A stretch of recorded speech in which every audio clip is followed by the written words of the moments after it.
بسم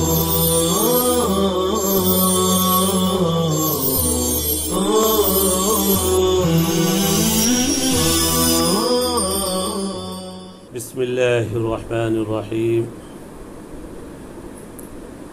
الحمد للہ رب العالمین والصلاة والسلام علی سید المرسلین وعلی آلہ واصحابہ اجمعین۔ عزیز طلبہ، حسامی کا یہ سبق نمبر 21 ہے۔ صفحہ 211 کی عبارت ہے، دوسری لائن دیکھیے، الا ترى ان الاختلاف في الثمن قبل قبض المبيع لا يوجب يمين البائع قياسا لأنه المدعي ويوجبه استحسانا لأنه ينكر وجوب التسليم بما ادعاه المشتري ثمنا۔ یہ تو عبارت ہے، صورت مسئلہ بعد میں سمجھتے ہیں۔ اس سے پہلے کے سبق میں جو بات آئی تھی کہ استحسان کی 4 قسمیں ہیں: استحسان بالقیاس الخفی، استحسان بالاثر، استحسان بالاجماع، استحسان بالضرورہ۔ 4 قسمیں آئی تھی، چاروں کی تفصیل، چاروں کی مثالیں بھی آ گئی۔ پہلی جو قسم آئی تھی استحسان بالقیاس الخفی، اس کے بارے میں ایک حکم بیان کیا گیا تھا، یصح تعدیتہ، اس کو متعدی کرنا درست ہے، دوسرے کی طرف اس کو متعدی کر سکتے ہیں، چونکہ استحسان بالقیاس الخفی در حقیقت قیاسی ہے اور قیاس کو دوسرے کی طرف متعدی کیا جاتا ہے۔ آج کے سبق میں اسی استحسان بالقیاس الخفی کی ایک مثال ہے اور جو دوسرے کی طرف متعدی ہوگا، استحسان بالقیاس الخفی کی۔ اب صورت مسئلہ سمجھا۔ بائع مشتری کا مقدار ثمن میں اختلاف ہوا۔ ابھی مشتری نے مبیع پر قبضہ نہیں کیا، بائع بول رہا ہے کہ میں نے اس سامان کو 1000 میں بیچا، مشتری کہہ رہا ہے کہ میں نے 500 میں خریدا۔ بائع اور مشتری کا مقدار ثمن میں اختلاف ہو گیا۔ ان الاختلاف فی الثمن قبل قبض المبیع، مبیع پر قبضہ نہیں کیا ابھی مشتری نے۔ اب اس مسئلے پر آپ غور کریں، ظاہراً ایسا لگ رہا ہے کہ صرف مشتری پر یمین اور قسم واجب ہونا چاہیے، بائع پر نہیں۔ کیوں؟ بائع زیادتی کا مدعی ہے، ثمن کی زیادتی کا مدعی ہے، مشتری اس کا منکر ہے، ثمن کی زیادتی کا۔ آپ نے پیچھے پڑھ لیا ہے، الیمین علی من انکر، قسم جو واجب ہوتی ہے منکر پر واجب ہوتی ہے، منکر مشتری ہے ثمن کی زیادتی کا۔ صرف مشتری کے اوپر یمین واجب ہونا چاہیے، قسم واجب ہونا چاہیے، چونکہ وہ ثمن کی زیادتی کا منکر ہے۔ بائع کہہ رہا 1000، مشتری اس کا انکار کر رہا نہیں 500۔ یہ تو قیاس جلی ہے، لیکن جب دیکھا جائے، غور کیا جائے تو بائع بھی ایک اعتبار سے منکر ہے۔ کیوں؟ مبیع ابھی اس نے حوالے نہیں کیا مشتری کے، تو گویا وہ مبیع دینے سے انکار کر رہا ہے کہ جب تک مجھے 1000 روپے نہیں ملیں گے میں مبیع تمہارے حوالے نہیں کروں گا۔ تو یہ بائع مدعی بھی ہے اور منکر بھی ہے، ثمن کی زیادتی کا مدعی ہے اور مبیع حوالے کرنے کا منکر ہے۔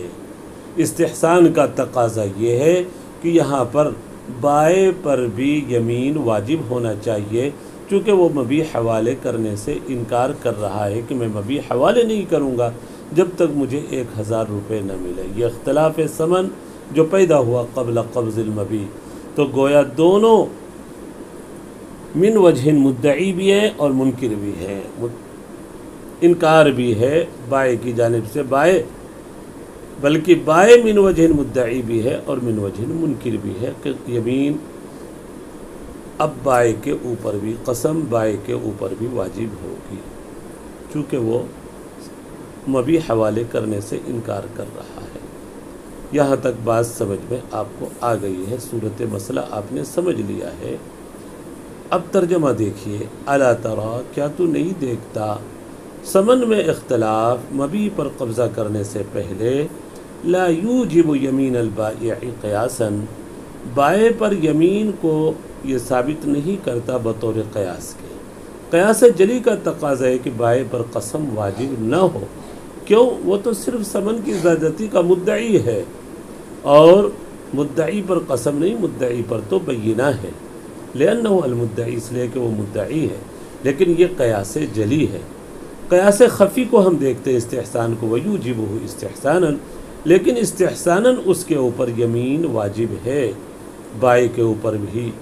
اس لیے استحسان یعنی قیاس خفی، جب ہم نے غور کیا تو دیکھا کہ ایک پوشیدہ قیاس بھی ہے کہ وہ من وجہ منکر بھی ہے کہ وہ مبی حوالے کرنے سے انکار کر رہا ہے، لأنه ينکر وجوب التسلیم بما ادعاه المشتری ثمنا، اس لیے کہ وہ انکار کر رہا ہے تسلیم کے وجوب کا۔ تسلیم سے مراد مبی کی تسلیم ہے، مبی کو حوالے کرنے کے وجوب کا، اس ثمن میں جس کا مشتری نے دعویٰ کیا ہے، تو یہ منکر بھی ہے، لہذا منکر پر قسم ہے، تو یہاں پر دونوں قسم کھائیں گے، بائع بھی قسم کھائے، مشتری بھی قسم کھائے۔ کچھ مسئلے ایسے بھی پیدا ہو جاتے ہیں جہاں پر دونوں کو قسم کھانی پڑتی ہے۔ آپ اسی مسئلے میں دیکھیں، دونوں قسم کھائیں گے، جب دونوں قسم اگر کھا لیں تو قاضی اس بیع کو فسخ کر دے گا۔ یہ حکم حاشیے کے اندر موجود ہے، آپ دیکھ لیں، بالکل آپ کی کتاب کے حاشیے کے اخیر میں ہے، فَيَجِبُ الْحَلْفُ عَلَيْهِمَا وَبَعْدَ الْحَلْفِ يَفْسَخُ الْقَاضِي الْبَيْعَ، قسم کے بعد قاضی بیع کو فسخ کر دے گا۔ یہاں تک الحمدللہ بات پوری ہوئی، مسئلہ آ گیا سمجھ میں۔ یہاں پر استحسان بھی ہے اور قیاس جلی بھی ہے۔ قیاس جلی کا تقاضا یہ تھا کہ صرف مشتری پر ثمن واجب ہو، لیکن استحساناً بائع کے اوپر بھی ثمن واجب ہے، چونکہ وہ منکر ہے مبی کے حوالے کرنے سے۔ آگے اب تفریق کر رہے ہیں، چونکہ یہ استحسان بالقیاس الخفی ہے اور اس کے اندر حکم کو تعدیہ متعدی کیا جاتا ہے۔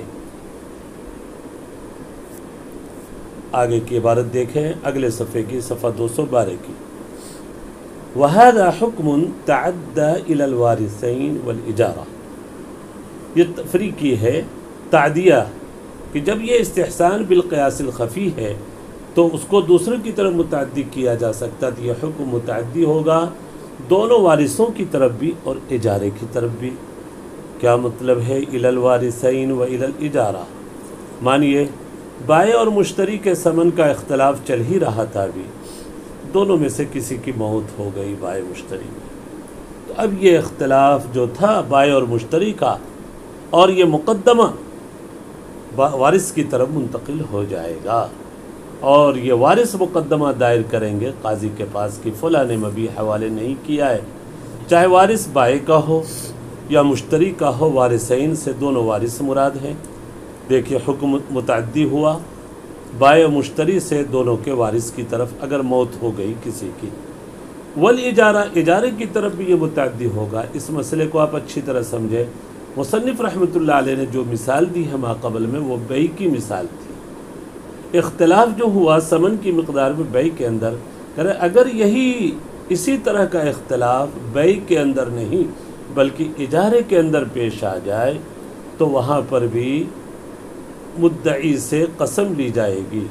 اجارے کا اختلاف کیا؟ کرائے کا معاملہ ہوا، ابھی کرائے والے نے سامان حوالے نہیں کیا ہے، اجرت کی مقدار میں اختلاف ہو گیا، سامان والا کہہ رہا ہے میں نے 1000 میں کرائے پر یہ سامان تم کو دیا، کرائے پر لینے والا شخص کہہ رہا نہیں، ہم دونوں نے 500 میں منڈپ طے کیا ہے کرائے کا، یا گاڑی کرائے پر ہم نے 500 میں طے کی ہے، لیکن گاڑی کا مالک کہہ رہا ہے نہیں، بلکہ 1000 روپے میں ہم نے ٹھہرایا ہے۔ یہ اختلاف اجارے میں ہوا اور ابھی کرائے کی چیز حوالے نہیں کی گئی تو بالکل بیع کی طرح مسئلہ، یہاں پر بھی دونوں سے قسم لی جائے گی۔ یہاں پر بھی قیاس جلی کا تقاضا تو یہ تھا کہ کرائے والا شخص نہ قسم کھائے، لیکن گویا وہ ایک اعتبار سے منکر بھی ہے، کرائے کا سامان گویا حوالے کرنے سے انکار کر رہا ہے۔ تو جو مسئلہ بیع کا تھا بالکل وہی مسئلہ اجارے میں بھی فٹ آئے گا۔ دیکھا آپ نے، اس حکم کو ہم نے بائع مشتری کے دونوں وارثوں کی طرف متعدی کر دیا اگر کسی کی موت ہو گئی، اور اس کو ہم نے اجارے کی طرف بھی متعدی کر دیا۔ الحمدللہ یہ بات پوری ہوئی۔ اب آگے ایک لائن کی عبارت اور رہ جاتی ہے، اس مسئلے کو بھی سمجھ لیا جائے۔ فَأَمَّا بَعْدَ الْقَبْضِ فَلَمْ يَجِبْ بِهِ يَمِينُ الْبَائِعِ إِلَّا بِالْأَثَرِ۔ ابھی پیچھے کا جو مسئلہ تھا یمین پر قبضہ کرنے سے پہلے، یمین پر قبضہ کرنے سے پہلے، مبی پر قبضہ کرنے سے پہلے کا مسئلہ تھا، لیکن اگر مشتری نے مبی پر قبضہ کر لیا، اب دونوں میں اختلاف پیدا ہوا، تو اب صرف مشتری پر قسم واجب ہونی چاہیے، بائع پر نہیں، کیوں یہاں پر انکار کی کوئی بات ہی نہیں ہے، مبی تو وہ حوالے کر چکا ہے، لیکن یہاں پر بھی پھر بھی بائع پر قسم واجب ہوگی، لیکن یہ بائع پر جو قسم واجب ہوگی قیاس خفی کی وجہ سے نہیں بلکہ ایک حدیث کی وجہ سے۔ اللہ کے نبی صلی اللہ علیہ وسلم نے ایک حدیث بیان فرمائی جو آپ کے حاشیے کے اندر موجود ہے، اذا اختلف المتبايعان والسلعة قائمة تحالفا وترادا۔ جب بائع اور مشتری کا اختلاف ہو جائے اور سامان موجود ہو تو دونوں قسم کھائیں گے، دونوں ایک دوسرے کو لوٹا دیں گے۔ ترادا کا لفظ بتلا رہا ہے کہ بائع نے مبی حوالے کر دیا، مشتری نے ثمن حوالے کر دیا، اب دونوں ایک دوسرے کو لوٹائیں گے، تو یہ صورت مسئلہ بعد قبض المبی کا ہے۔ اب یہاں پر جو ہم دونوں پر قسم واجب کریں گے قیاس خفی سے نہیں بلکہ اس حدیث کی وجہ سے جو بخاری شریف کی ہے، جب بائع اور مشتری کا اختلاف ہو جائے، سامان موجود ہو، یہی مقدار ثمن میں اختلاف ہو رہا ہے، دونوں قسم کھائیں گے اور سامان کو لوٹا دیں گے۔ دونوں مسئلے کا فرق آپ دو اچھی طرح سمجھیں۔ پہلے مسئلے میں اختلاف جو پیدا ہوا قبل قبض المبی، اور وہاں پر جو قسم ہم نے واجب کیا تھا استحسان اور قیاس خفی سے، اس کا تعدیہ صحیح ہے۔ یہاں پر جو اختلاف پیدا ہو رہا ہے بعد قبض المبی ہو رہا ہے، اور یہاں پر جو ہم قسم واجب کریں گے، قیاس کا تقاضا تو یہ تھا استحسان کا قسم واجب ہی نہ ہو، لیکن حدیث چونکہ یہاں پر ہے اور حدیث کی وجہ سے قسم واجب ہے۔ جب استحسان بالاثر ہو یا استحسان بالاجماع یا بالضرورت، پہلے بتایا جا چکا اس کا تعدیہ درست نہیں، صرف پہلی قسم کا تعدیہ دوسرے کی طرف متعدی کرنا ہے، تو یہاں پر اس مسئلے میں اس کو متعدی نہیں کیا جائے گا، چونکہ یہ استحسان بالاثر ہے، حدیث کی وجہ سے ہم نے قسم واجب کی۔ فَأَمَّا بَعْدَ الْقَبْضِ، بہرحال مبی پر قبضہ کرنے کے بعد تو اب بائع پر یمین واجب نہیں ہوگی الا بالاثر، یعنی استحسان اور قیاس خفی سے تو واجب نہیں ہوگی بلکہ حدیث سے، اور حدیث وہی جو بخاری شریف کی ہے، اذا اختلف المتبايعان والی حدیث، اس حدیث سے قسم دونوں پر واجب ہے، اور یہ قسم جو واجب ہے بخلاف قیاس ہے، خلاف قیاس خود معدول عن القیاس ہے امام صاحب کے نزدیک، لہذا جب خود معدول عن القیاس ہے لم یصح تعدیتہ، اس کو دوسرے کی طرح متعدی کرنا درست نہیں، پہلے والے کو متعدی کر سکتے ہیں چونکہ وہاں پر وجوب قسم استحسان اور قیاس خفی کی وجہ سے ہے، اور یہاں پر وجوب قسم اثر اور حدیث کی وجہ سے ہے۔ یہ قسم کا وجوب خود خلاف قیاس ہے، لم یصح تعدیتہ، اس کو دوسرے کی طرف متعدی نہیں کر سکتے۔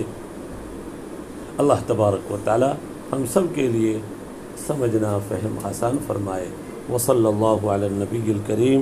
السلام علیکم ورحمۃ اللہ وبرکاتہ۔